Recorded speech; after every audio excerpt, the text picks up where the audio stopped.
नमस्कार। पूर्णचंद्र कांडपाल जन जागृति का एपिसोड नंबर 1207 1207। आज एक संग्राम की बात करता हूँ। ये संग्राम क्या है?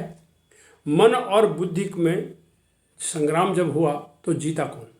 मन और बुद्धि में जब संग्राम हुआ तो जीता कौन?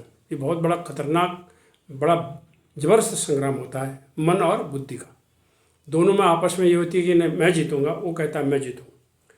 तो ये संग्राम हमेशा होता है, ये मनुष्य में होता है, जिसमें जागरूकता होती है, थोड़ी समझ होती है और होश होती है।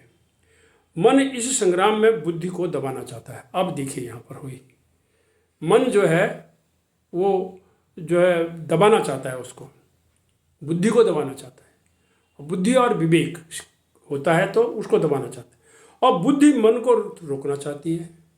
और अब बुद्धि क्या करती है तो उसका रिएक्शन वो उसको दबाना चाहती है। जीत बुद्धि की होनी चाहिए बशर्ते इसका सही उपयोग हो। अब हम ये कहते हैं, या दुनिया ये कहती है, या बड़े विद्वान ये कहते हैं कि जीत उसकी होनी चाहिए, किसकी? जिसका सही उपयोग हो। तो बुद्धि अगर सही उपयोग करे तो मन पर काबू करना पड़ेगा। अब बताते हैं आगे इसकी क्या बात होती है। मन जो है भावनाओं से चलता है, जो तात्कालिक सुख देता है। अभी मन मेरा यहाँ है, अभी कहीं चला गया, 2 मिनट में कहीं चला गया, फिर पेड़ पर चला गया, जमीन में, समुद्र में, हिमालय में, इधर उधर कहीं भी दौड़ा दो इसको, ये मिनटों में आपको पता भी नहीं चलेगा, सेकंडों में कहाँ का कहाँ चला जाएगा। ये सब जगह चला जाएगा, ऑस्ट्रेलिया, अमेरिका, इधर उधर सभी जगह चला जाएगा। तो जबकि बुद्धि तर्क, विवेक और परिणाम को समझकर सही निर्णय लेती है, और जबकि मन भावनाओं के अनुसार चलता है और तत्कालिक सुख को देखता है, उसी समय का सुख देखता है। ये समस्या है इन दोनों में। तो जो व्यक्ति बुद्धि का उपयोग करके भावनाओं पर नियंत्रण करता है वही सफल समझा जाता है। मन तो उछल कूद करेगा, उसका काम है उछल कूद करना।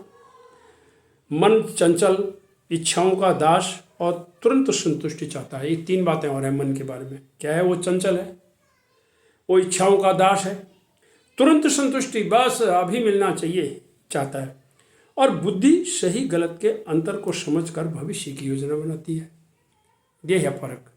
तो आप इसको अच्छी तरह से मंथन करिए, समझिए इसको। और जब बुद्धि से मन को काबू किया जाए तब जीत होती है। जब बुद्धि से मन पर काबू किया जाए, मन को काबू किया जाए, तभी जीत मानी जानी चाहिए। अब एक आध उदाहरण दे देते हैं तो बात और स्पष्ट कर लेते हैं। जीभ यानी जिह्वा, अंग्रेजी में इसको हम बोलते हैं टंग, में हड्डी नहीं होती परंतु ये हड्डी तुड़वा देती है। ये कुछ भी बोल देगी, लटपटा करके कुछ भी कहलवा देगी और लड़ाई हो जाएगी, उधर से आक्रमण आएगा, हड्डी टूट जाएगी। हड्डी तुड़वा देती है। बिना हड्डी की जीभ हड्डी तुड़वा देती है।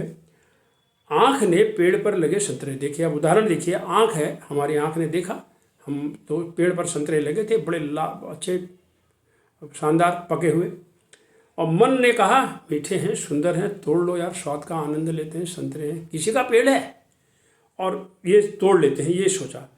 और गलती आँख की थी, मन चंचल था। व्यक्ति की नज़र जब जैसे वहाँ लग गई, वो पेड़ पर चढ़ा और संतरे तोड़ के लाया। इतने में आ गया चौकीदार, और चौकीदार ने दे दना दन समझ गए आप, कर दी, और उसकी जो है हड्डियाँ तोड़ के वो बेचारा लड़खड़ाते लचकते हुए चला गया। चोरी करी, मन ने कहा ना स्वाद बड़ा सुंदर है, काबू में नहीं रहा, बुद्धि विवेक से काम तो लिया नहीं, ये दूसरों के हैं, हमें ये दूसरों के क्यों खाने चाहिए? क्या दूसरों के पेड़ पर हमारा कोई हक है? क्या हमें चोरी करनी चाहिए? ये तो विवेक आया ही नहीं, क्योंकि मन चंचल था। उसने कुदवा दिया उसको पेड़ पर, और कुदवा दिया तो चौकीदार के लठुओं को भी उसने झेला और लंगड़ाते हुए चला गया। और जन जागृति का आज का मेरा इसका निष्कर्ष इतना ही है, मन को वश में करो और अपनी 5 ज्ञानेंद्रियों को आँख, कान, जीभ, नाक यानी गंध और त्वचा पर कंट्रोल करिए, नियंत्रण करिए। इनको अपने मन पर सवार नहीं होने दीजिए। यही है आज की जन जागृति। धन्यवाद। मन और बुद्धि के संग्राम में कौन जीता? बुद्धि को जीतना चाहिए, मन को हारना चाहिए। नमस्कार।